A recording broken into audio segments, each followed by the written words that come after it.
There is an invisible force in each of us that drives us constantly in the choices we make. What is it, and why is that so? We are all infinite choice makers, making choices all the time, consciously or unconsciously. Most of our choices are unconscious. That is, choices happen without the exercise of our will. It is like there is an invisible force in each of us that drives us in making the choices unconsciously. We seem to be programmed to behave and react in certain ways all the time.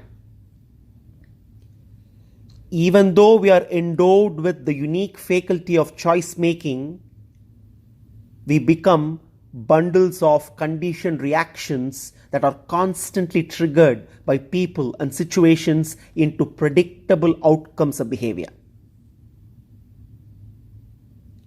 This conditioning is the invisible force in each and every one of us. Our Shastras call this invisible force as vasana.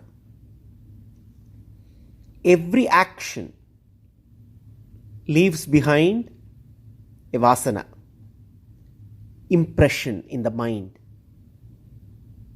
which can be negative or positive.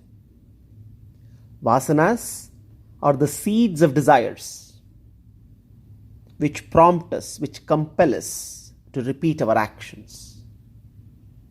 Vasanas are those invisible effects that are produced in the mind of the doer because of the performance of a selfish action. A vasana can be understood as a habit, a pattern of thought. Looking at the science of any action reveals that when the action is egocentric, it will leave intangible impressions of likes or dislikes in the core of the mind.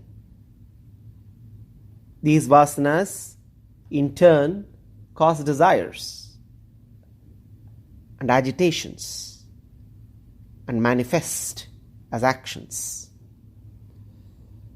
If we examine our lives, we go from one environment to the other to fulfill our likes and desires,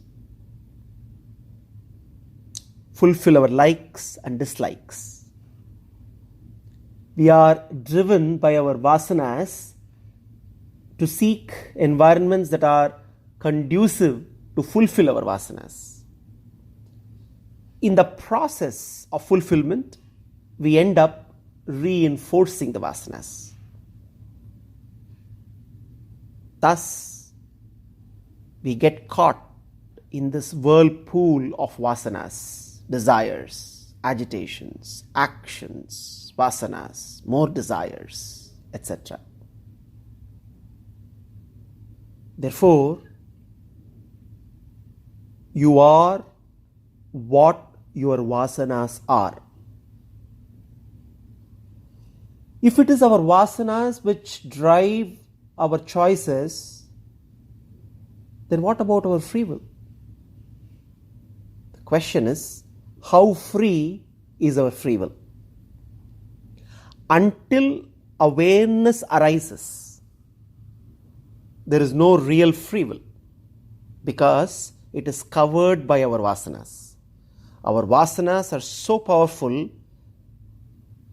that they take over running of our lives.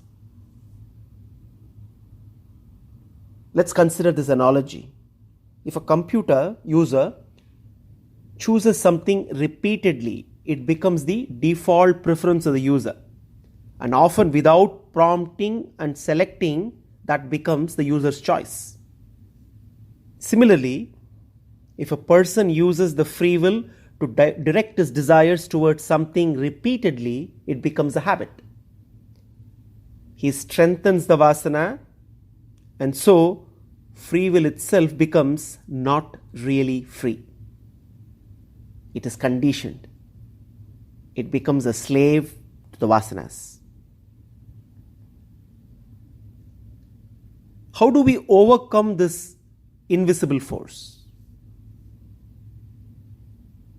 We can do that by making our free will really free. In the factory of life, buddhi, intellect, the power to discriminate, should be making the choices for the factory. Buddhi, the intellect, should be the decision maker. Otherwise, manas, the sensory mind, the supervisor of the sense organs, gets its instructions from the vasanas, the habit patterns stored in the mind's memory bank. Often, buddhi is clouded over by the vasanas. Thus, a major task of all spiritual sadhanas is to uncloud the clouded intellect. Vasanas are invisible, but they are not invincible. By acquiring jnana, right knowledge of our true nature,